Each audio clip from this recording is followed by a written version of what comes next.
It was full steam ahead on the island of Sodor. All the engines were running on time. They wanted to finish their work quickly because tonight was Halloween. The engines loved seeing the children in their Halloween costumes. And the engines loved to hear tales of ghostly engines and scary steam trains. That evening, Sir Topham Hatt came to Tidmouth Sheds. "Thomas and Emily, you must go to the smelter's yard," he said. "An important delivery of iron must be collected right away." Exactly.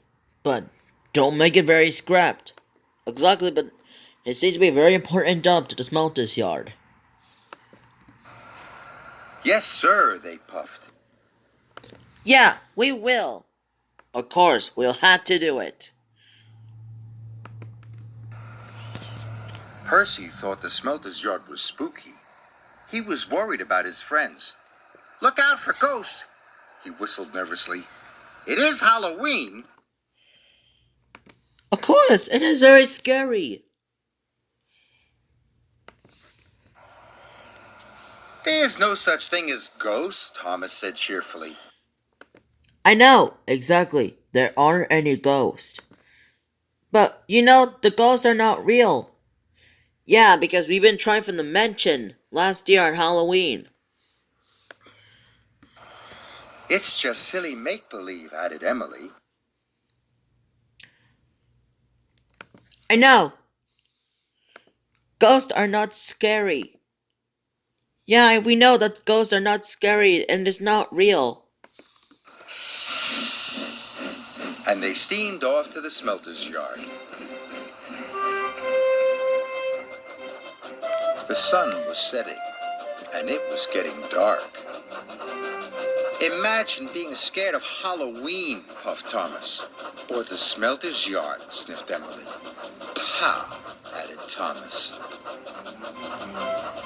Thomas and Emily enjoyed feeling brave.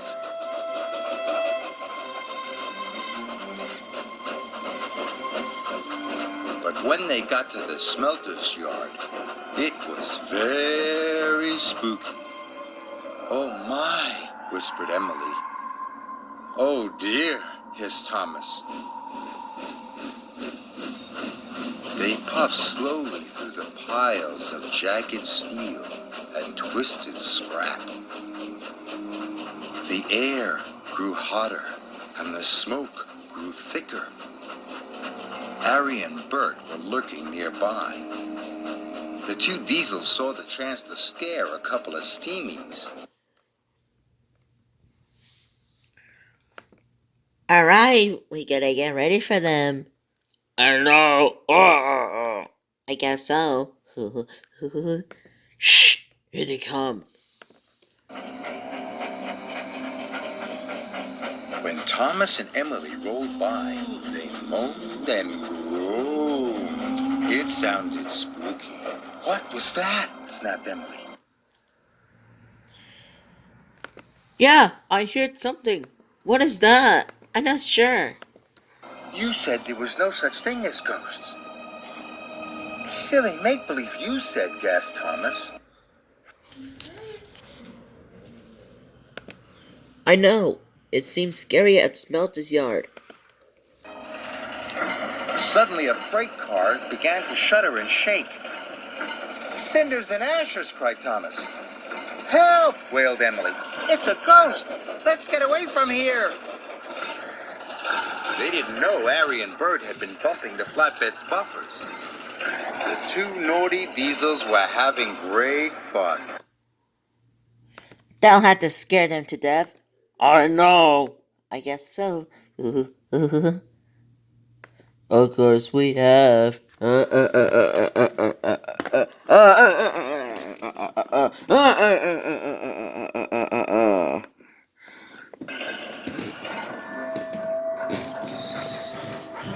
Thomas and Emily pulled up to the smelting shed. They gasped at the ghostly shadows and fizzing sparks. Their wheels felt as if they were frozen, but they had to go inside. I hope the ghost hasn't gone in there, quaked Thomas. I hope so, but don't be worried. You'll be fine. Really, Bliss? Yes. Okay. Me too, quivered Emily. And they both rolled slowly into the smelting shed.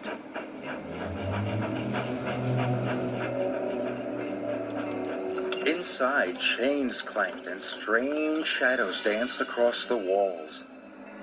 Must be brave, Thomas puffed.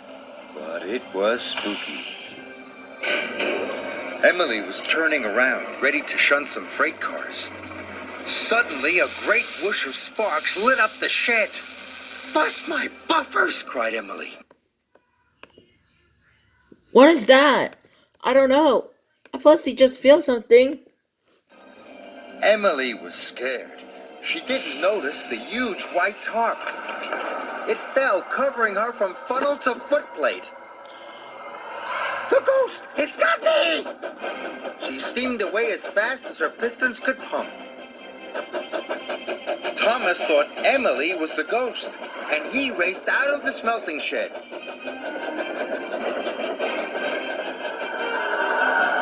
The ghost is after me, cried Thomas. I know.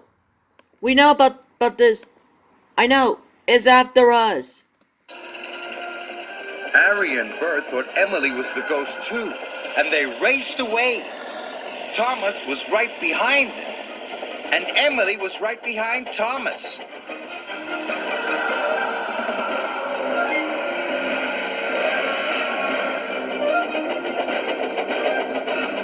Help! Emily cried. The ghost has got me! Harry, Bert, Thomas, and Emily raced towards Tidmouth Sheds. Tidmouth Sheds was quiet and peaceful. All the engines were fast asleep. Thomas's whistle soon woke them up. What is that? It sounds like an engine's whistle. What could that be? Percy? What was that? I'm not sure, Apple. It's Thomas, cried Percy. Something must be wrong. What? You're right. It is him. Suddenly he saw Thomas, Harry, and Bert racing into the yards.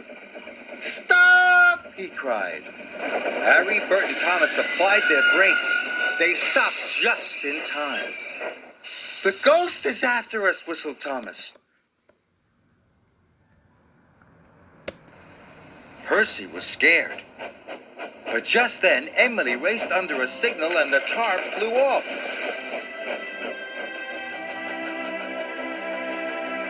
That's no ghost, said Percy. That's Emily. The engines didn't feel scared anymore, but they did feel foolish. Sir Topham Hatt arrived wearing his pajamas. What is all this fuss and bother, he boomed. It has caused confusion and delay. But, sir, cried Thomas, the flatbeds were rattling. And we heard moaning, said Emily. Exactly. We just heard the noise. We know. It was totally noise, but who did? And groaning, added Thomas. I know. We know about this. Exactly. We're supposed to know. I think something happened. But who was rattling the flatbeds? I know. It was Harry, Bert, Evil Nun, Mr. Meat, Plankton, and Granny. Sir Topham Hatt looked at Harry and Bert. Do you know anything about this? He asked sternly. It was us, sir, Bert mumbled. Yeah, we're sorry. I know. We won't do that again. Yeah, I guess so. Please, we won't do that again. We're sorry. For your punishment, you go back and collect the iron at once. Exactly about this, Harry and Bert. Yeah, you'll You two Diesels will be punished, said Sir Topham Hatt. Yes, sir, said Harry and Bert, and they rumbled away.